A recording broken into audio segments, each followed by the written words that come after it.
Selamat pagi. Saat ini saya kedatangan sahabat saya. Dulu kita sama-sama pernah bersekolah bareng. Sahabat saya ini adalah pensiunan dari pegawai negeri sipil di Direktorat Jenderal Perhubungan Laut, Kementerian Perhubungan Republik Indonesia. Setelah purna bakti sebagai karyawan di sana, sahabat saya ini saat ini berprofesi sebagai seorang pengacara dan seorang dosen. Tentu pemirsa dari Citra Kreasi TV sudah mulai penasaran nih. Siapakah sosok yang akan saya tampilkan dalam bincang-bincang kita di podcast Citra Kreasi TV. Baiklah, untuk mempersingkat waktu, saya akan perkenalkan sahabat saya, yakni Bapak Dr. Abdul Somad SH.MH. Selamat datang Pak Somad. Selamat datang juga Pak Dr. Arifin, terima kasih. Terima kasih. Pak Somad, terima kasih ya atas kedatangan Bapak untuk berbincang-bincang di sini. Ini kalau saya lihat tema yang akan kita bicarakan ini cukup berat nih Pak. Ya. Yaitu Bapak memilih tema yaitu masalah kenegaraannya, hukum ketatanegaraan. Memang saat ini kita ya banyaklah masalah-masalah yang kita bicarakan dalam waktu 3 tahun terakhir ini, masyarakat banyak bicara masalah tata negara kita tuh bagaimana sih. Baiklah Pak Somad, Indonesia ini merupakan negara hukum Pak. Berdasarkan Undang-Undang Dasar Negara Republik Indonesia tahun 1945 yang menyatakan bentuk dan kedaulatan pasal 1 ayat 3 menyatakan negara Indonesia adalah negara hukum. Nah, Pak Somad, apakah Anda bisa menjelaskan kepada masyarakat dan pemirsa Citra Kreasi TV, pertama apa yang dimaksud dengan hukum dulu sih Pak? Silakan Pak Somad. Baik Pak Dr. Arifin, terima kasih. Kita masalah negara kita adalah negara hukum, saya ambil singkat. Hukum itu adalah aturan-aturan yang harus ditaati semua masyarakat di Indonesia. Karena hukum itu mencari keadilan, gitu ya. Jadi masyarakat itu dia ingin mencari keadilan melalui hukum. Itu Pak. Oh gitu. Terus kalau menurut Anda, bagaimana cara masyarakat dapat mengimplementasikan hukum? Gimana caranya Pak? Caranya bagaimana masyarakat itu mengerjakan hukum, dia harus mempelajari hukum ya. Dia harus belajar. Dia harus taat. Dia harus banyak bertanya kepada yang ahli-ahli hukum. Contohnya seperti kita harus memberi bimbingan-bimbingan di masyarakat. Gimana sih hukum itu? Itu Pak.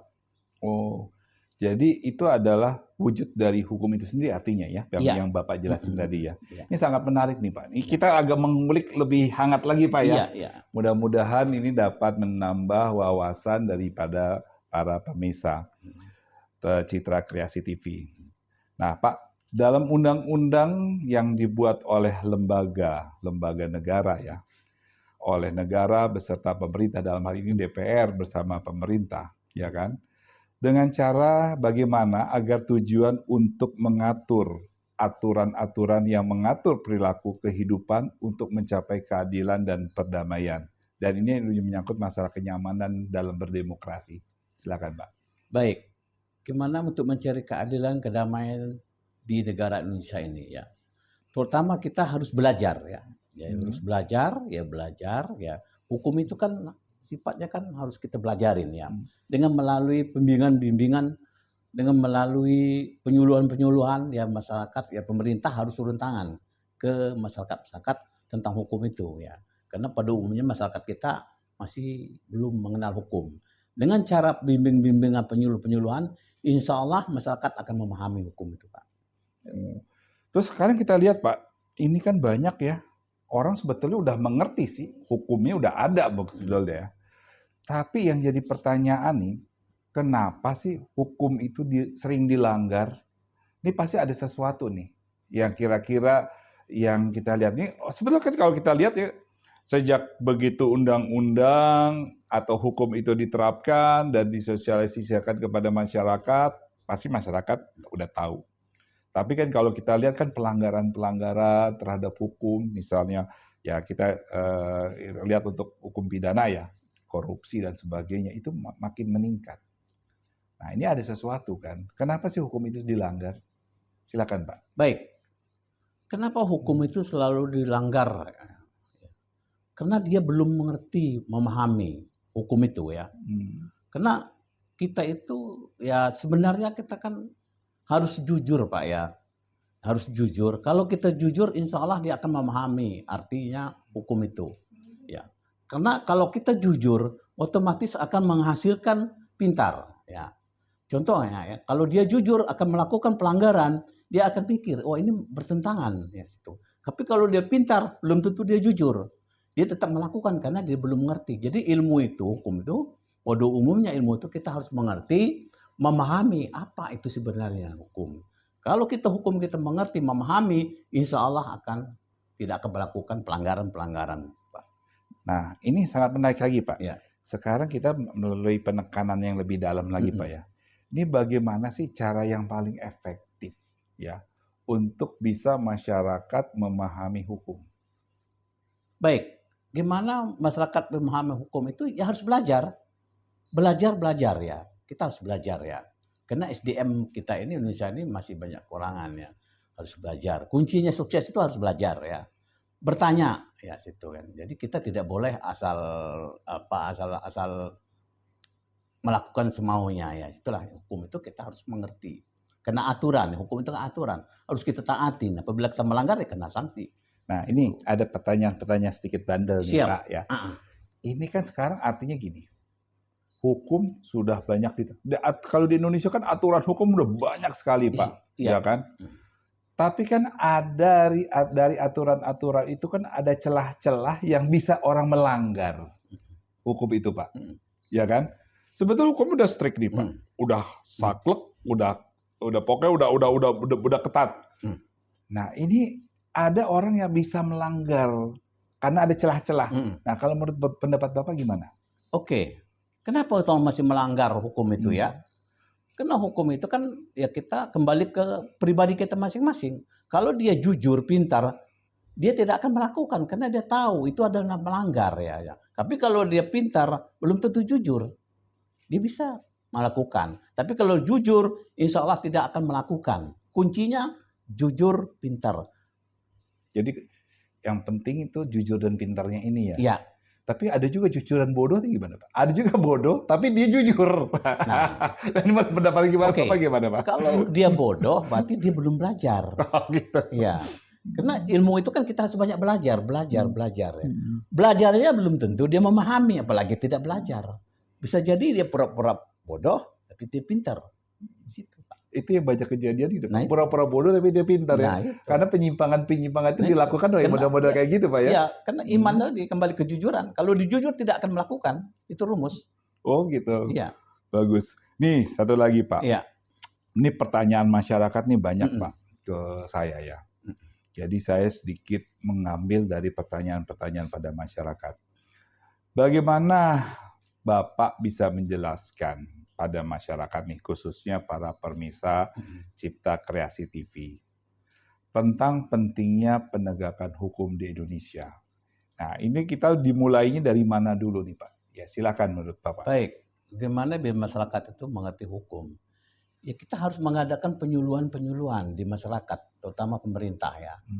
Melalui penyuluhan-penyuluhan, ya melalui masyarakat, ya insya Allah akan paham. Karena masyarakat kita kan banyak nggak paham, ngerti hukum itu.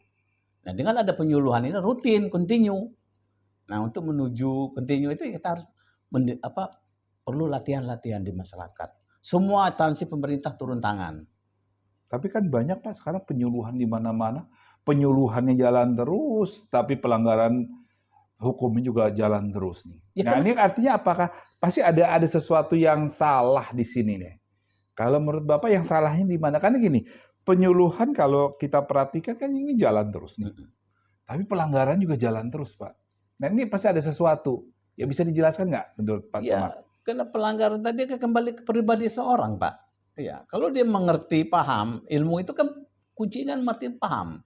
Gimana paham mengerti itu ya belajar. Tapi kalau dia dikasih penyuluhan, dia tidak ngikutin, terus dia memberi penyuluhan juga tidak jelas, nah itu bisa pelanggaran juga itu, Pak. Jadi semuanya continue ya.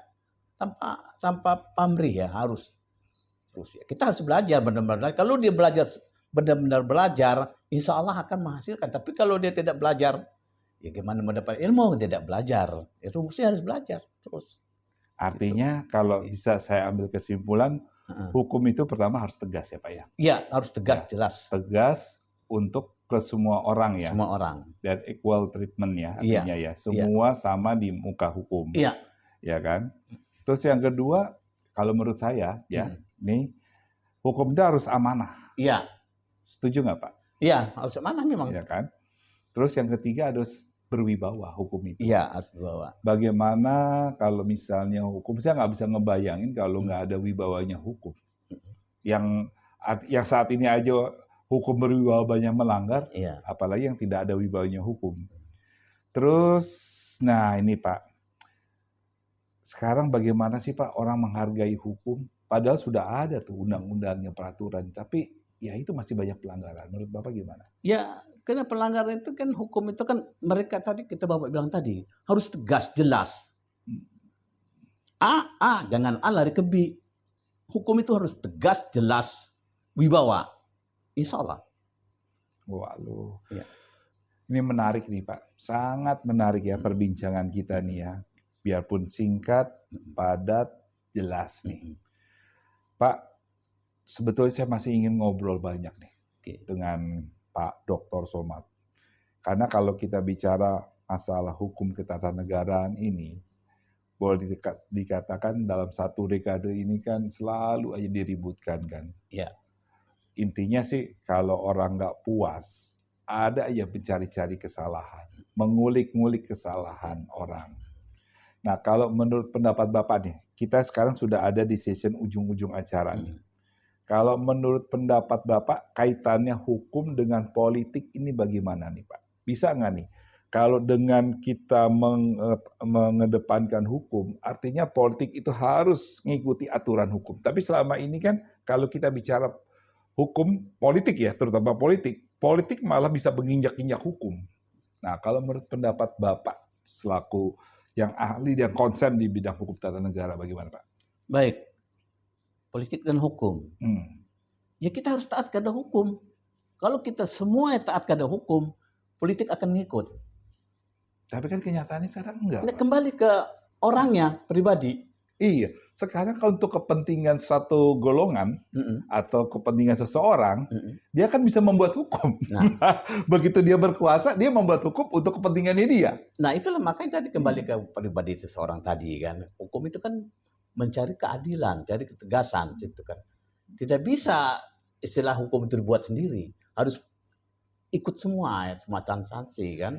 Gak bisa harus berdiri itu bisa. Itulah menurut saya.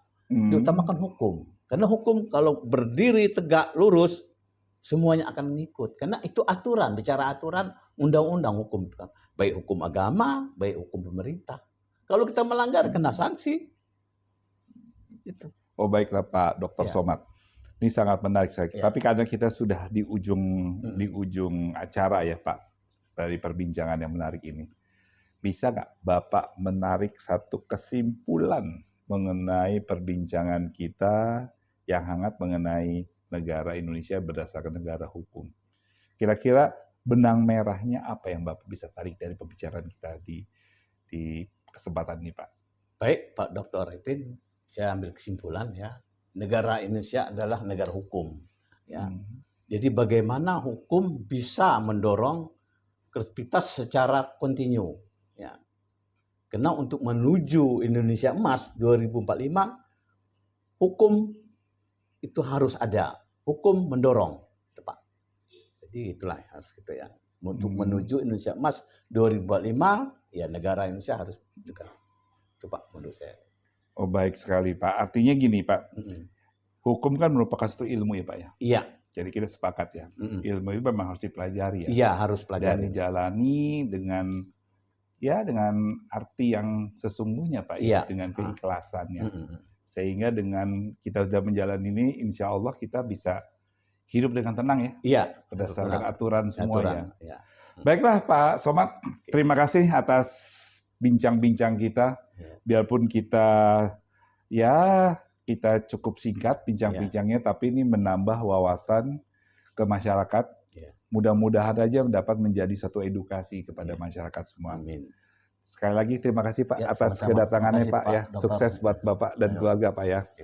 Baiklah pemirsa Citra Kreasi TV yang saya hormati. Demikianlah perbincangan kita dengan kawan kita Bapak Dr. Abdul Somad SHMH. Mudah-mudahan perbincangan ini membawa manfaat bagi kita semua. Terima kasih. Selamat pagi. Selamat beraktivitas.